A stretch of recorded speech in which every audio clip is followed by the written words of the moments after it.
looks like it's a mirror. Let's find out more.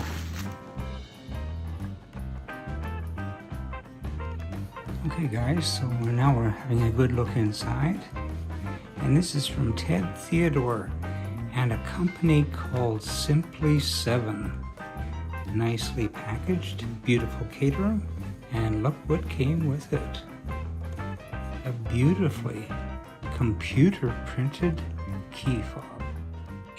The other thing I wanted to chat about was Centaur. I'm going to go back because John Campbell has written this book, and I've got it, and I love it.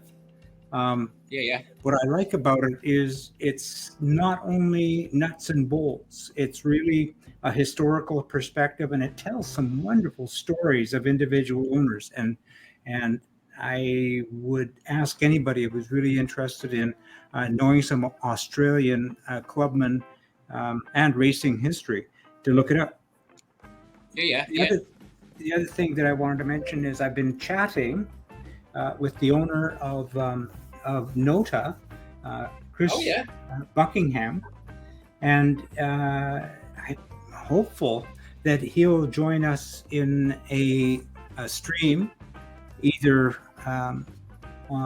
live or recorded, and just so we can chat about the wonderful history of Nota and his father's story and some of the wonderful stories. Now we do know a bit about it because we've got 7 Spot members who've done restorations of some early cars, and I do know of some other Nota owners who are presently or just have finished some renovation or restorations. And a couple of them involved as well. Brilliant. Yeah, absolutely. But looking forward to that. And John says, you're quite the enthusiast, because I had asked him to do a live stream, but he's shy. He said, here's some pictures.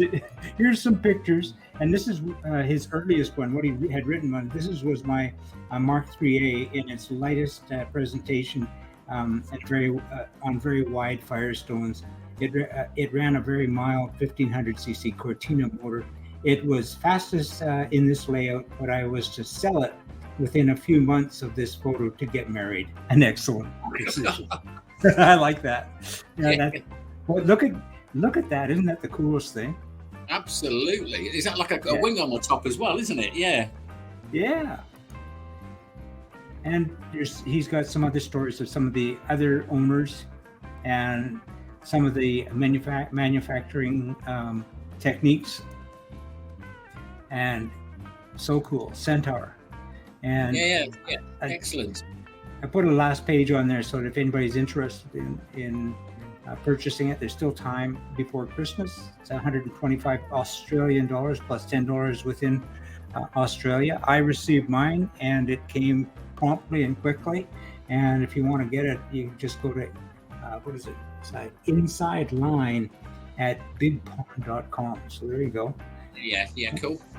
Yeah, take that out. Now I'm going to go over to Nota Racing and sports and racing cars. Now, I mentioned that I had been in touch with Chris Buckingham, and I mentioned that I've got the book. It's copyright material, so I'm not going to go in there and steal stuff, just for the purpose of doing a video. But I did ask him if it wouldn't be a problem. Could he send me some photos so we can I can share just a taste of what Nota has to offer in the history.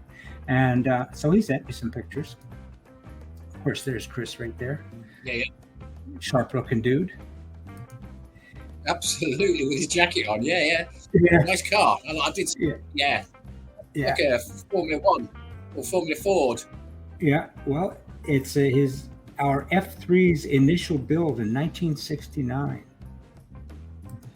So you can see they're just not into club members. Wow. Yeah. Oh, the history of Nota goes way back, into in Australia in the late 50s, and then before that in the United Kingdom with his dad. So there's a terrific tradition. And this is one of their long history. Yeah. Now, look at that. There's another angle on it. And this on the front end had hints of the Nova on the front end.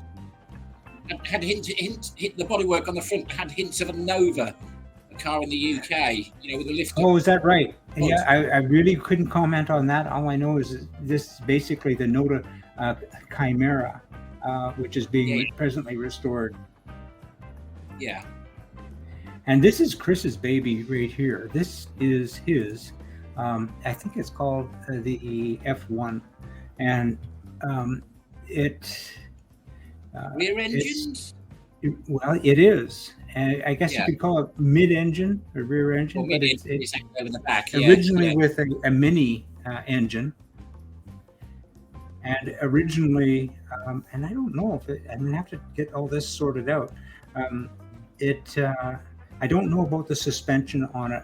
I know that there was a tradition in Nota to have a live front axle, and I believe some of the first iterations of this vehicle had that. I'm going to say I don't know. Possibly Cortina.